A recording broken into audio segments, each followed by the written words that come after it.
Skinflick, a Dave Brandstetter mystery, Book 5. Author, Joseph Hansen. Publisher, Open Road Integrated Media.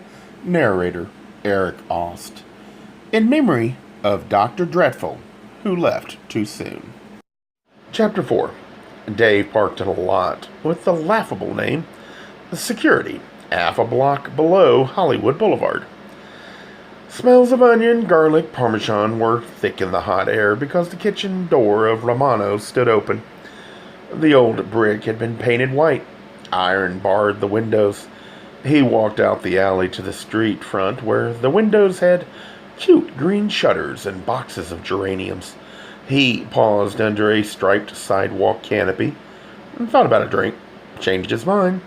He passed a houseplant boutique, a jazz club with black shutters, a staircase, door marked with the names of dentists, a place that hired out tuxedos, and came to the wide plate glass front of Superstar Rentals, Sign and Sound.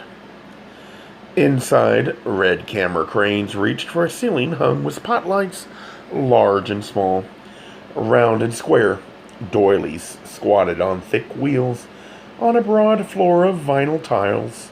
Microphone booms glittered. There were moviolas, tape recorders, portable and immovable. There was equipment he couldn't put a name to, cables and cords snaked underfoot. Long-haired youths in bib overalls and straggly mustaches explored the chrome-plated undergrowth. A pale girl in a wrinkled floor-length dress and sandals clutched a clipboard and checked items off a list with a felt pen.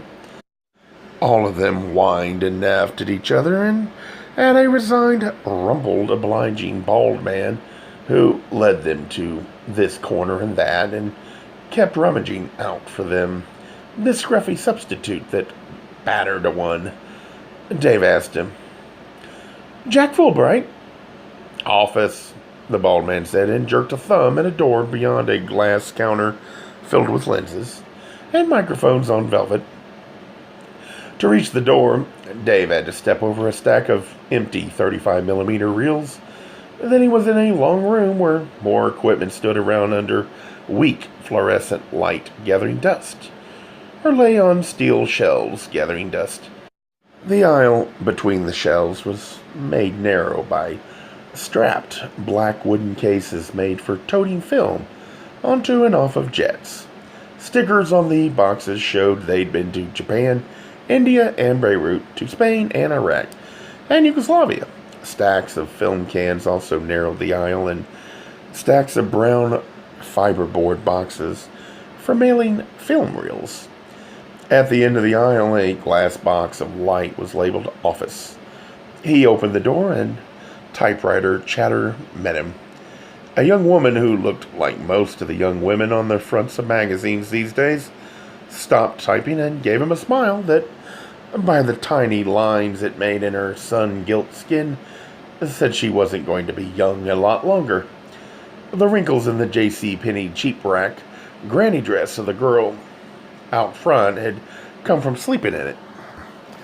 The wrinkles in the loose, unbleached cotton top this young woman wore had cost her the way the trendiest fashions always cost. Her hair was an artfully uncombed tumble of frizz. It was the color of the lenses of her big glasses, amber, except that in the lenses the amber turned smoky toward the top. Her voice was warm and jaunty. "You don't want to rent anything," she said. "You've got everything, right?" "I'm missing facts." Dave laid a card in front of her. "I need to see Jack Fulbright, please." She read the card, and her face straightened. She looked up gravely. "About poor Jerry? There's nothing wrong with his life insurance, is there?" "There couldn't be. I paid his premiums. The bills came here. I paid them with the rest." "It's not that," Dave said. "It's his death that's got something wrong with it." "Everything," she said. "He was a fine man." "His personal accounts came here," Dave said. "You paid all his bills for him, household and so on?" "That's right." She tilted her head, frowning. "I don't understand." "Do I? I mean, It says here you're an investigator. Death claims. What does that mean? Nothing if you go out quietly in your bed, Dave said. If you end up the way poor Jerry did, somebody like me comes around to look into why and how. Is Jack Fulbright in, please?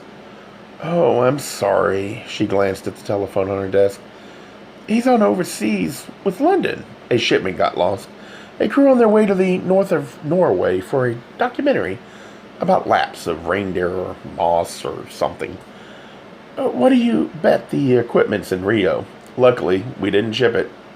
They did. Now they want replacements by air freight. At no extra charge. Dave looked at the glowing button on the phone. How long could it take? Until Jack wins, she said. Look, the police already investigated. That lovely tough man with the big shoulders and the broken nose, Lieutenant... What? Barker, Dave said. Ken Barker. He seemed to know his job, she said. Do you always go around checking up on him? He's overworked, Dave said. He can give anyone case only so much time. Los Angeles is big on people killing each other. Happens every day. Sometimes twice. He has to keep moving on to the next one. I don't. Dave glanced behind him. Against a wall of combed plywood, tacked with typed price lists and with calendars big on the phone numbers of sales representatives and freight haulers and small on dates, stood two chairs with split Naugahyde seats. They were heaped with American cinematographer and stereo review magazines. Which means I can wait, he said. One of the stacks on the floor, sat down, lit a cigarette with a slim still lighter, and smiled at her. All right with you?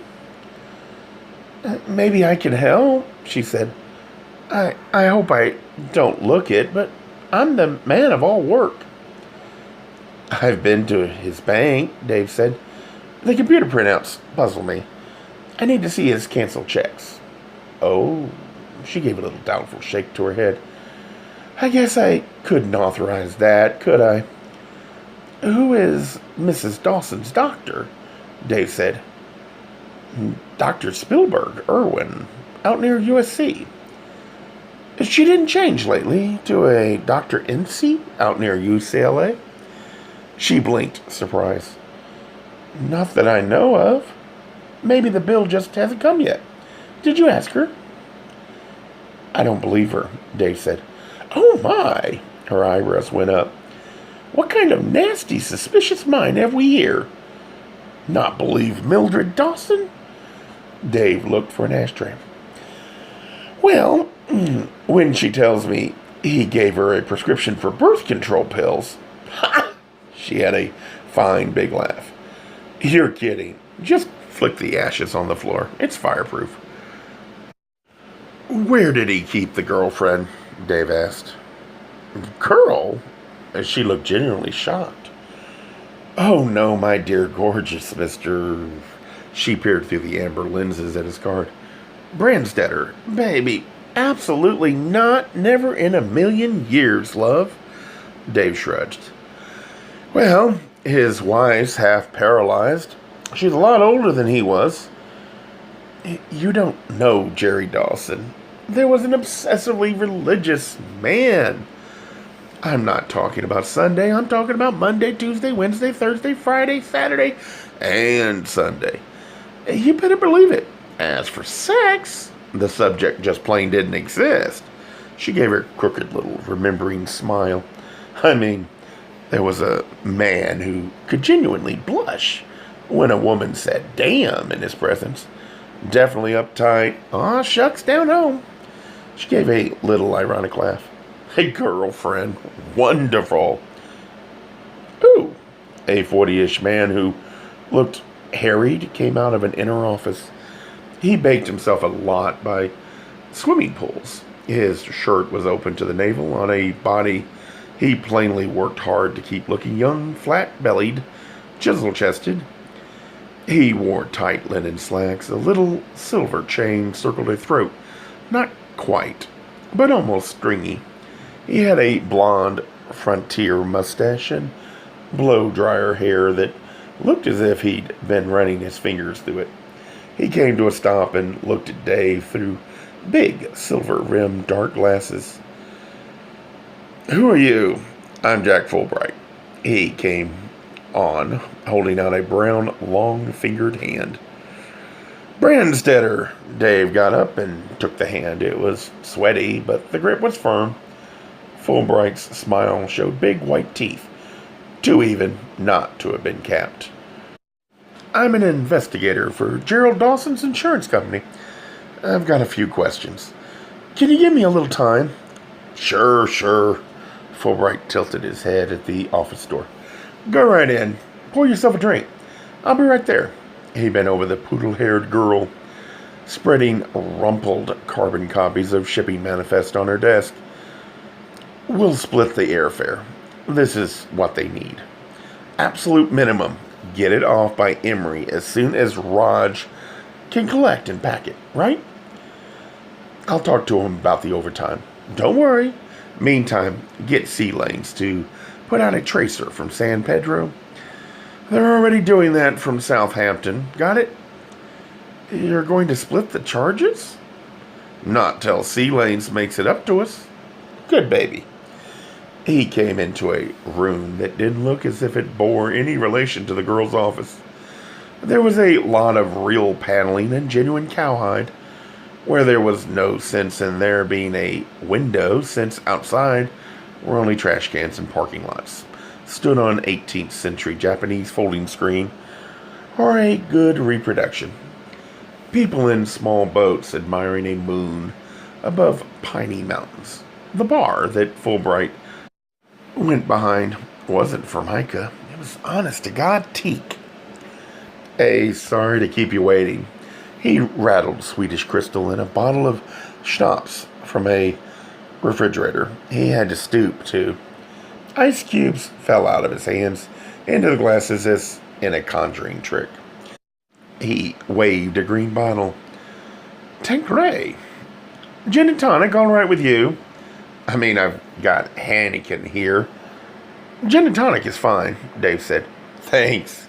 Fulbright poured. "What's wrong about Jerry?" "I thought the police had the case taped. He tried to put a local friendly pornographer out of business, and the local friendly put him out of business instead. No?" "You don't sound moved," Dave said. He knew this operation. Fulbright dropped sprigs of mint on top of the ice, and bubbles in the glasses. He handled money well. Fulbright came from behind the bar, handed a glass to Dave, and sat down at his desk. But he was a sanctimonious pain in the ass. "His wife and your secretary tell me he's canceled checks are here," Dave said. "Can I see them?" He wrote a couple in the last few weeks that need explaining. "Why? And to whom?" Fulbright looked weary. "To me. Nobody knows where he was that night. That bothers me. I think something was going on in his life besides this business, that church, and his family. He was out with his Keep Our City Clean for Christ squad." Fulbright shrugged, disgusted, and drank, ripping up the seats of X-rated movie houses and castrating faggots. "Saving our children, as the orange juice lady says." "I don't think so," Dave said. "The checks?" "Have you got the right?"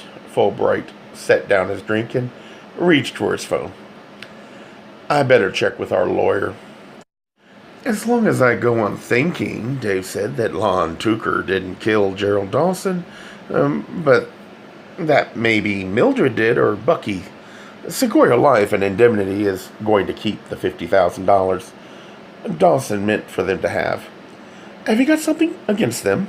Fulbright was staring. "Mildred? Bucky? You think they killed him?" "For reasons that would make you laugh or cry if I named them to you." Dave said, "Let's clear up my sordid imagination, shall we? Show me the checks." Fulbright's hand was on the phone, but his suntan had turned to little yellow. He let the phone go and stood up. Come on, he said without expression, and went out of the office across the plywood room where the secretary was pointing out things on the shipping manifest to the bald man, and into another office where a big film poster featuring a hilltop crucifixion against a stormy sky was framed above a desk coated with dust. Fulbright pulled open the top drawer of a green metal file cabinet. In here, he gave Dave a sour glance and started out of the room. Help yourself. Leave the door open, Dave said. Fulbright left the door open. He didn't go back to his office. He went with the bald man into the storeroom. The checks were in the envelopes. The bank had mailed them, and the bundles for each month were wrapped in blue and white statement sheets. The one for $700 and the one for $350 were both written to Sylvia Katzman. The rubber stamps on the back in red said hers. It was a Proctor bank account, Westwood Branch. Dave put the checks back and shut the file drawer. Thanks, he said to the secretary. She was talking into her phone. She waved a ballpoint pen at him without looking up. In the storeroom, the bald man was on his knees, working up a sweat, grappling with some heavy piece of equipment on a lower shelf. Fulbright stood over him, reading the crumpled manifest in his hand. Dave asked him, Did Dawson have a young customer with a black beard who drove a big pickup truck, machinery in the back? If he did, Fulbright grunted. I never saw him. Thanks, Dave said. Gay Mysteries audiobooks. I think it is easy to hate a label, but a face humanizes the word. So this effort is twofold. To offer comfort to those like myself that your world didn't end because you don't fit into the view of acceptable society on both sides. And in hopes of helping those with family that are LGBTQ, that it doesn't mean we are aliens from the child they once knew. Reassure them so they can maybe be supportive at the same time, being true to their values.